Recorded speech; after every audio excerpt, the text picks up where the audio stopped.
হাই dear viewers, আপোনালোকক সকলোকে স্বাগতম জনাইছোঁ আজিৰ অন্য এটি ভিডিঅ'লৈ। আজিৰ এই ভিডিঅ'টোৰ জৰিয়তে অসম আৰক্ষীৰ ফালৰ পৰা ওলোৱা নতুন ৰিক্ৰুটমেণ্টৰ বিষয়ে আপোনালোকক জনাই দিবলৈ চেষ্টা কৰিম। তো বন্ধুসকল, অসম আৰক্ষীয়ে প্ৰজেক্ট কৰিবলৈ অসমৰ প্ৰতিখন জিলাৰ পৰা যুৱক যুৱতীসকলৰ কাৰণে এপ্লাই কৰিবলৈ এখন নতুনকৈ নটিচ জাৰি কৰিছে। এই নটিচত কি ৰিক্ৰুটমেণ্টৰ কথা উল্লেখ কৰিছে আৰু কোনখন জিলাত কিমান পোষ্ট মৰা হৈছে আৰু কিমান চেলাৰী হ'ব, সবিশেষ জানিবলৈ ভিডিঅ'টো অলপো স্কিপ নকৰাকৈ শেষলৈকে চাব। আৰু আপুনি যদি মোৰ এই চেনেলত নতুন হয় তেন্তে তলৰ পৰা ছাবস্ক্ৰাইব কৰি অল নটিফিকেশ্যন অন কৰি ৰাখিব। আৰু যিসকলে নেকি অলৰেডি ছাবস্ক্ৰাইব কৰি ৰাখিছে সেইসকলক বহুত ধন্যবাদ। তো বন্ধুসকল, বলক ভিডিঅ'টো আৰম্ভ কৰোঁ। তো বন্ধুসকল, ইয়াতে চাওক, অসম আৰক্ষীয়ে প্ৰজেক্ট কৰিবলৈ ডাটা এণ্ট্ৰি অপাৰেটৰৰ কাৰণে অফিচৰ ফালৰ পৰা ডাটা এণ্ট্ৰি অপাৰেটৰৰ বাবে 8খন পদ মুকলি কৰা হৈছে। আৰু এডুকেশ্যন কোৱালিফিকেশ্যন বিচাৰিছে হায়াৰ ছেকেণ্ডেৰী আৰু লগতে কম্পিউটাৰৰ চাৰ্টিফিকেট থাকিব লাগিব, কম্পিউটাৰ নলেজ থাকিব লাগিব। আৰু প্ৰাৰ্থীগৰাকীয়ে পাৰ মিনিটত 30টা শব্দ কম্পিউটাৰত লিখি দেখুৱাব লাগিব। ইংৰাজী অথবা অসমীয়াত দুয়োটাৰ ভিতৰত দিয়া থাকিব। আপুনি পাৰ মিনিটত 30 ৱৰ্ড লিখিব লাগিব। ইয়াতে ফিক্স পে'ৰ কথা উল্লেখ কৰিছে।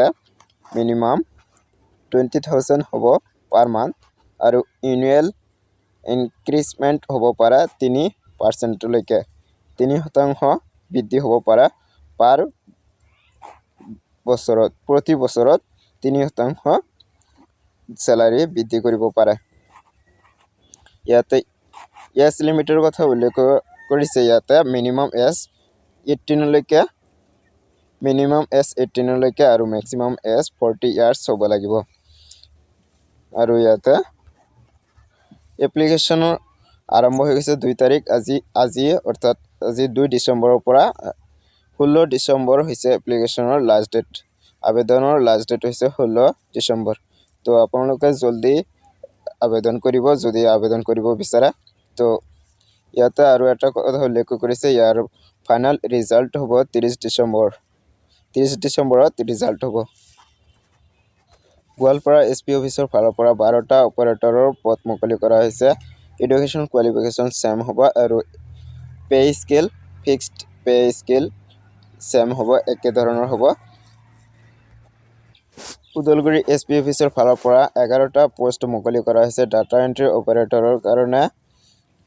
ইয়াতে পুলিচ ষ্টেচনত 9টা আৰু প্ৰেছক্ৰিপশ্যনত এটা আৰু প্ৰিজনাল জেইলৰ বাবে এটা পদ মুকলি কৰা হৈছে। এডুকেশ্যন কোৱালিফিকেশ্যন ছেম হ'ব, এডুকেশ্যন কোৱালিফিকেশ্যন একেধৰণৰ হ'ব আৰু ইয়াতে ফিক্স পে একেধৰণৰ উল্লেখ কৰিছে। ইয়াতে চাওক, বৰপেটা SP অফিচৰ ফালৰ পৰা 12টা অপাৰেটৰৰ পোষ্ট মুকলি কৰা হৈছে। ইয়াত পুলিচ ষ্টেচনত 10টা আৰু প্ৰেছক্ৰিপশ্যনৰ বাবে এটা পদ মুকলি কৰিছে আৰু প্ৰিজনাল জেইলৰ কাৰণে এটা পদ মুকলি কৰা হৈছে। এডুকেশ্যন কোৱালিফিকেশ্যন ইয়াতে দিয়া আছে, আপোনালোকে চাব পাৰে।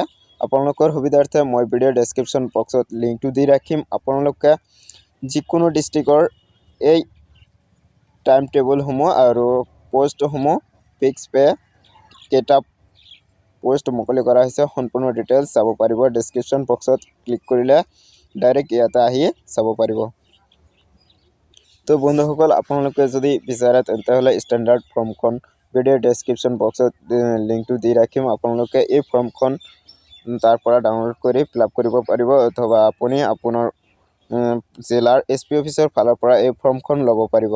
এই ফৰ্মখন লৈ আপুনি ইয়াতে লিখিব আপুনি কোনটো বিষয়ত চাকৰিটো ল'ব, কোনটো বিভাগত, জেইলৰ, প্ৰিজনাল জেইল বা যিটো আছে অপাৰেটৰৰ যদি লয় আপুনি ইয়াতে অপাৰেটৰৰ দিব, ইয়াতে ডিপাৰ্টমেণ্টটো দিব। তাৰপিছত ইয়াতে আপোনাৰ নাম আৰু ভিলেজ টাউন আপুনি এনেকৈ দিব। আপুনি এই সম্পূৰ্ণ ডিটেইলছটো ফিল আপ কৰি ইয়াতে আপোনাৰ ছিগনেচাৰটো দিব আৰু ইয়াতে ফটো দিব লাগিব।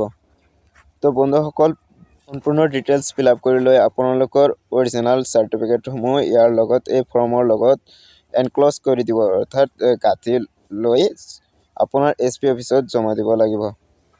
থেংকছ ফৰ ৱাচিং। জয় অসম।